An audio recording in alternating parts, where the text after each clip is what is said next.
খারাপ আছে কিছু বুঝতেও পারছি না, মানে কি হয়েছে এই যে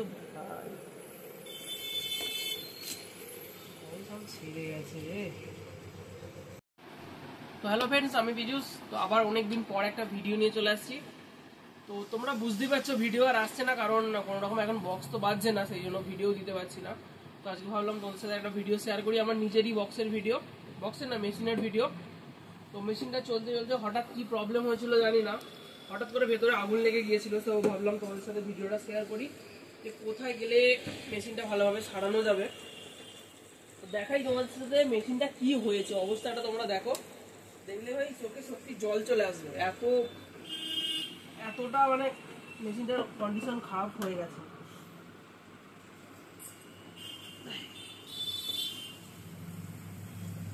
একবার খুলেছিলাম আমি, তো দেখে সত্যি অবস্থা পুরো খারাপ হয়ে গেছিল। ভাবছি এটা কি সারানো যাবে, কি নতুনের মতো খরচা পড়ে যাবে নাকি। প্রায় অবস্থাটা তোমরা দেখলেই বুঝতে পারবে কি অবস্থাটা। হঠাৎ করে কি হয়ে গেল কিছু বুঝতে পারলাম না, আসতে বাংলা নর্মাল গান বাজছে, হঠাৎ করে এই হচ্ছে। মানে ইলেকট্রনিক্স জিনিস তো, এই ভালো এই খারাপ।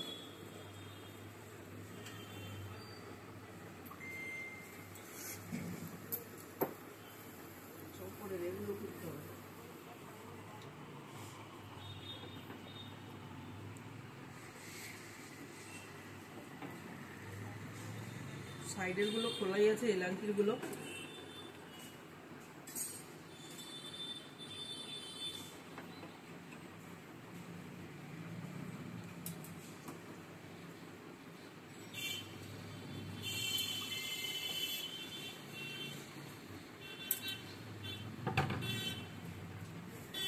তো এবার তোমাদেরকে দেখাচ্ছি মেশিনটার কি অবস্থা। দেখো অবস্থাটা কি হয়েছে।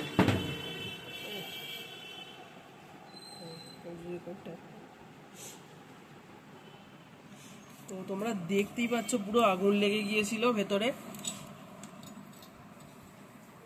তো এই পার্টটা ঠিক আছে, কিন্তু এটাতেও তাপ লেগেছে, আগুনের ঝলসানিটা বলে না, সেটা লেগেছে এখানে। তারগুলো একদম অবস্থা খারাপ হয়ে গেছে। এই কত খরচা পড়বে কিছু বুঝতেও পারছি না। ভালোই খরচা পড়ে যাবে, পুরো তারগুলো সব চেঞ্জ করতে হবে। তারপরে এগুলো তো গেছেই, এর মধ্যে ভালো আছে কি খারাপ আছে কিছু বুঝতেও পারছি না, মানে কি হয়েছে এই যে সব ছেড়ে গেছে রে।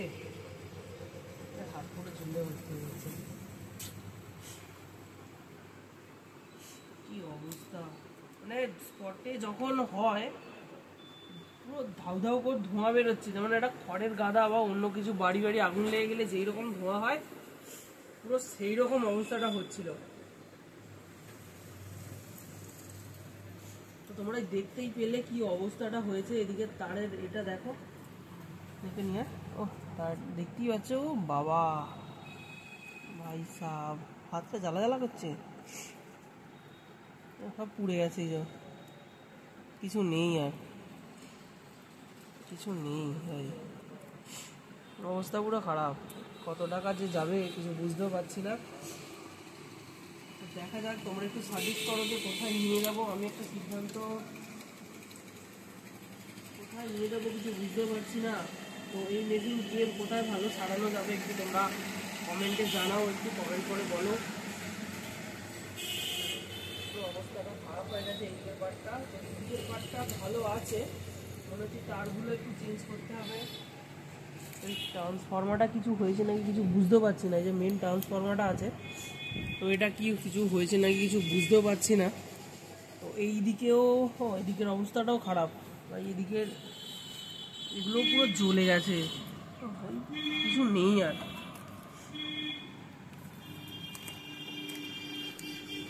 ও ভাই অবস্থা,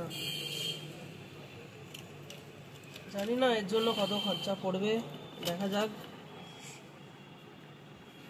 তো তোমরা অবশ্যই একটু কমেন্ট করে জানিও যে কোথায় নিয়ে গেলে মানে ভালো মিস্ত্রি পাওয়া যাবে এটা সারানোর জন্য। আমাদের এখানে তো মানে এমনি মেশিন ঠিকঠাক হয়, কারণ আমার আরেকটা মেশিন প্রবলেম হয়েছিল, তো নিয়ে গেছিলাম, ঠিকঠাকভাবে সারতে পারিনি। পুরো অবস্থাটা দেখো কি হবে, নতুনের মতো খরচা পড়ে যাবে কি কিছু বুঝতেও পারছি না।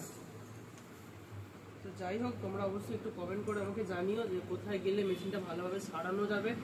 ওটাই মাইকলাই আমার বক্সের ভিডিও দেখো, তো অবশ্যই তোমরা একটু কমেন্ট করে বা সাজেস্ট করে জানিও যে এই মেশিনটাকে আমি ভাবে মানে পুরোপুরি ঠিক করতে গেলে কত টাকা মতো খরচা আসতে পারে, আর কোথায় গেলে সঠিকভাবে মানে অন্য নতুনের মতো আমার টাকা যায় যাক, কিন্তু অরিজিনাল পার্টস দেবে, তো সেটা ভালোভাবে কাজটা করে দেবে।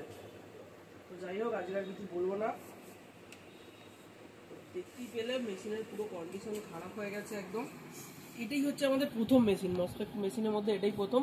তো জেবিএল চালানোর জন্য এটা আমরা এনেছিলাম বেঙ্গল ক্যাবিনেট থেকে। তো এই মেশিনটাই হচ্ছে প্রথম আমাদের মানে মসফেট। তার আগে তো 700-500 ছিল।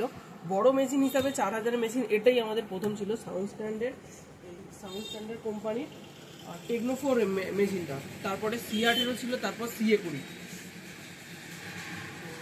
যাই হোক, তো ভিডিওটা অনেকটাই বড় হয়ে গেল, তো তোমরা অবশ্যই কমেন্ট করে জানিও। চলো আজকের মতো বাই।